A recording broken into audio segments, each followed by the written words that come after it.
अस्सलाम वालेकुम वरहमतुल्लाहि वबरकातुहू। मैं हूँ अकमल अहमद सिद्दीकी और बात यह है कि मेरे साथ मौजूद है उम्मीद नो वेलफेयर ट्रस्ट के चेयरमैन जनाब खुर्रम इम्तियाज़ साहब।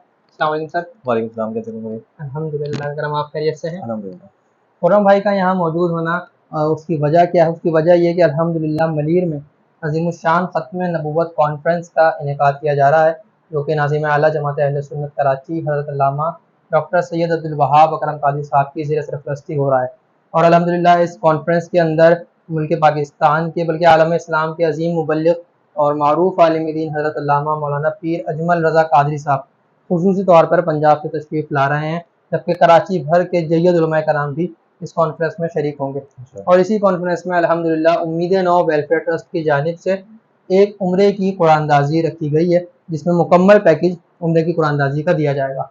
जनरली महफिलों में उम्रे की कुरानदाजी होती है, लेकिन इस उम्रे कुरानदाजी की खासियत यह है कि इस उम्रे की कुरानदाजी जिन अहबाब के दरमियान होगी वो होंगे मसाजिद के मुअज्जिन और खादिमीन हज़रात। मसाजिद में काम करने वाले वो खिदमत गुजार लोग जिन्हें हम खादिमीन कहते हैं, जो मस्जिद की सफाई करते हैं, मस्जिद में वक्त पर अजान देते हैं, मुअज्जिन हज़रात और इमाम साहब की गैर मौजूदगी में नमाज भी पढ़ाते हैं और मुस्तकिल मसाजिद में मौजूद होते हैं। इस तबके के लिए बिलखुसूस कुरानदाजी का एहतमाम किया गया है। अब इस कुरानदाजी में क्या क्या कंडीशंस हैं और किस तरीके से इस कुरानदाजी को किया जाएगा, इसके सिलसिले में हम खुर्रम भाई से बात करते हैं। जी खुर्रम भाई, बताइएगा कि कुरानदाजी किस तरीके से होने जा रही है? देखिए, इंशाल्लाह कोशिश तो ये थी हमारी कि हमेशा तो रही है अल्हम्दुलिल्लाह कि जो आइम्मा मसाजिद है और इसके अलावा जो मुअज़्ज़िन और इसके अलावा खादिमीन है, उनकी खिदमत की जाए, जिसका सिलसिला अल्हम्दुलिल्लाह रमज़ानों में भी माशाल्लाह जारी व सारी रहता है।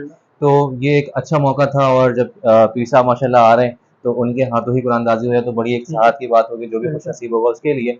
तो हमने यहाँ पे एक डिसीजन लिया कि ये कुरानदाज़ी इस दफ़ा वक़्फ़ करते हैं खादिमीन मस्जिद के लिए, जो कि आपको भी पता है कि किस सैलरी पे होते हैं। बिल्कुल उनके बिल्कुल। पास वसाइल ही नहीं होते कि वो अपने मामलात पूरे कर सकें, बाद में फिर वो उम्रा या कोई और चीज़ सोचेंगे। ठीक है। जो मुअज़्ज़िन हज़रात हैं, उसमें भी कमोबेश हमारे जो एवरेज सैलरी तकरीबन 15,000 और बहुत अच्छी कोई मस्जिद अगर सैलरी दे भी रही होती है, बिल्कुल। तो 20,000 रुपए दे रही बीस होती है। हज़ार रुपये दे रही तो है। अगर उसमें भी हम देखते हैं कि वो फैमिली को पहले मैनेज कर ले, उसके बाद फिर वो उम्रा और मुख्तलिफ चीज़ों को सोचते मुख्तलिफ हैं। बिल्कुल तो ऐसा ही। हमने चाहा कि क्यों ना ऐसा कर लिया जाए कि इन दोनों को इस दफ़ा मौका दिया जाता है। ठीक है। कंडीशंस जो है इसके अंदर वो इस तरीके से हैं कि सबसे पहली कंडीशन कि उनका ऑन जॉब होना लाज़मी है। ठीक है। मतलब ऐसा नहीं होना चाहिए कि वो किसी वक़्त में मुअज़्ज़िन खादिम की जॉब कर रहे थे, लेकिन अब वो किसी और जगह जॉब कर रहे हैं, मुअज़्ज़िन और खादिम की जॉब से हट के। यानी करंट डेट्स के अंदर वो बिल्कुल, किसी किसी मस्जिद के मस्जिद अंदर में बाकायदा तौर पर खादिम या मौज़िन हों, बिल्कुल ऐसा ही है। ऐसा है। इसके अलावा जो आप इससे पहले उम्रे पे ना गए हों, क्योंकि जो हमारे डोनर हैं अहमद सरफराज साहब, उन्होंने इस चीज़ पे ख़ास ताकीद की थी और इससे पहले भी आपने शायद हमारे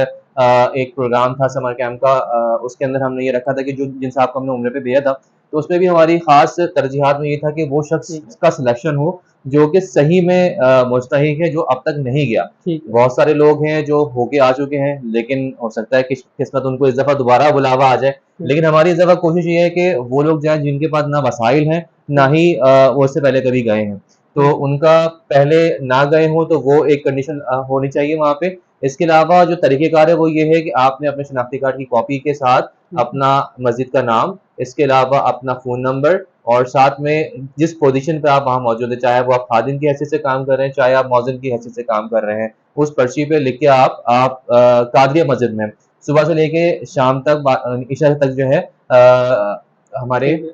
हाफ़िज़ आज़म नक्शबंदी साहब होते हैं मस्जिद के अंदर जी और इसके अलावा ज़हीर कादरी साहब ज़हीर होते हैं। साहब जो है। तो इन दोनों को आप जमा करवा सकते हैं। जामा मस्जिद कादरिया का मुकम्मल एड्रेस मैं अर्ज़ भी कर देता हूँ कि मेन कालाकोट से जब आप दाखिल होते हैं तो मोइनाबाद बस स्टॉप के साथ C area shed number 2 doctor Syed Abdul Wahab Akram Qadri Sahab इसी मस्जिद में खतीब हैं, काफ़ी मारूफ मस्जिद है और इस मस्जिद की गूगल लोकेशन भी इंशाल्लाह आपको डिस्क्रिप्शन में मिल जाएगी। तो अगर कोई भी हमारे ऐसे मौज़िन साहब या खादिम साहब देख रहे हो वो पहुँचना चाहते हैं, तो 20 अक्टूबर से पहले-पहले 22 अक्टूबर को ये कुरानदाज़ी होगी महफ़िल के अंदर। 20 अक्टूबर से पहले-पहले आप कोशिश करें कि आप किसी के हाथ या खुद कोशिश करके आप जामा मस्जिद कादरिया में हाफ़िज़ आज़म नक्शबंदी साहब जो मस्जिद के मुअज़्ज़िन हैं या जनाब ज़हीर कादरी साहब जो मस्जिद में खादिम की हैसियत से काम करते हैं, आप इनमें से किसी एक को जमा करवा दें। इंशाल्लाह 20 अक्टूबर तक जितनी सीएनआईसीज़ भी जमा होंगी, तो 22 अक्टूबर के दिन जब महफ़िल होगी तो इंशाल्लाह हज़रत साहब के हाथ से किसी भी एक खुशनसीब मुअज़्ज़िन या खादिम के लिए सिर्फ उम्रे का टिकट नहीं, बल्कि इंशाल्लाह मुकम्मल जो पैकेज है जिसमें वीज़ा, ट्रांसपोर्ट, ज़ियारत, होटल्स तमाम चीज़ें शामिल होंगी, इंशाल्लाह वो फराहम किया जाएगा। और इसके अलावा जो भी खुशनसीब होगा उसका उस वक़्त उस मौके पे वहाँ पे मौजूद होना लाज़मी है। अगर वो ठीक है, उनका नाम निकलता है और वो वहाँ पे मौजूद नहीं हुए, तो फिर दूसरी पर्ची जो है उसको उठाई जाएगी और जो खुश नसीब होगा जो कुछ होगा नसीब इंशाल्लाह होगा। उसको प्रोसेस किया जाएगा। इस दौरान में अगर उनके पासपोर्ट का मामला और जो भी चीज़ें हैं वो भी इंशाल्लाह देख लिया जाएगा। तो इंशाल्लाह, कोशिश ये है कि जो वहाब साहब हमारे इंशाल्लाह दिसंबर वाले पैकेज में जो इंशाल्लाह, जाएँगे, तो उनके साथ ही उनको इंशाल्लाह। रवाना किया जाए। इंशाल्लाह अब्दुल वहाब साहब इंशाल्लाह तशरीफ़ ले जाएँगे दिसंबर में और कोशिश ये होगी कि इंशाल्लाह जो खुशनसीब भी उनका नाम निकले, उन्हें शाह साहब के साथ ही रवाना कर दिया जाए। अल-मुख्तसर अगर मैं बता दूँ तो आपकी शराइत जो है वो कुछ इस तरीके से हैं कि आपका सबसे पहले तो सीएनआईसी आप जमा करवाएँगे जिस पे आपका नाम होना चाहिए आपकी मस्जिद का और उसका एड्रेस होना चाहिए और मस्जिद के इमाम साहब का आप नंबर लिख दें ताकि तस्दीकी तौर पर हम अगर चाहें तो कन्फर्मेशन कर सकें कि ये साहब आया कि इस वक़्त इस मस्जिद के अंदर बाकायदा तौर पर मौज़िन या खादिम है या नहीं, क्योंकि आप जानते हैं कि ज़ाहिर है जो है वो किस तरीके का दौर चल रहा है, तो यकीनी तौर पर हमें थोड़ी-सी वेरिफ़िकेशन इसकी करनी पड़ती है। दूसरी चीज़ ये है कि 20 अक्टूबर से पहले आप सीएनआईसी जमा करवाएँगे और 22 अक्टूबर को जिस वक़्त महफ़िल होगी उस वक़्त आपका वहाँ मौजूद होना ज़रूरी है। अगर किसी शख़्स का नाम निकलता है और वो महफ़िल में मौजूद नहीं होगा, तो 1 से 2 मरतबा नाम कॉल करने के बाद फिर दूसरी पर्ची उठा ली जाएगी। 22 अक्टूबर को इसी जामा मस्जिद कादिया के साथ मेन रोड पर यह ख़त्म नबूवत कॉन्फ्रेंस मुनक्किद होगी और इंशाअल्लाह उल अज़ीज़ वक्त मुनासिब पर ये कॉन्फ्रेंस इस्लाम पजीर भी हो जाएगी। तो कुछ लोग अगर ये सोचें कि कॉन्फ्रेंस का नाम है तो अक्सर लोगों के जहन में आता है कि शायद रात देर तक होगा, तो ऐसा मामला नहीं है। रात 11 से साढ़े 11 के दरमियान में आपकी कुरानदाजी के मामला निमट जाएंगे। तो 22 अक्टूबर मंगल के दिन आप इस महफिल में भी शिरकत करें और 20 तारीख से पहले पहले यानी इतवार से पहले पहले या इतवार वाले दिन भी आपको ये ऑप्शन है कि 20 तारीख इतवार का दिन पड़ रहा है, 20 तारीख तक आप जामा मस्जिद कादरिया में अपनी सीएनआईसी की कॉपी इस तरीके से जमा करा दें कि उस पर आपकी मस्जिद का नाम, मस्जिद का एड्रेस और आपके इमाम मस्जिद साहब का मोबाइल नंबर लिखा हो ताकि उनसे तस्दीक कर ली जाए। इंशाल्लाह जिस खुश नसीब का भी निकलेगा तो उम्मीद है नो वेलफेयर ट्रस्ट की जानिब से उसे जो है वो मुकम्मल उम्रे का पैकेज इंशाल्लाह अज़ीज़ फराहम किया जाएगा। बहुत शुक्रिया, अल्लाह हाफ़िज़।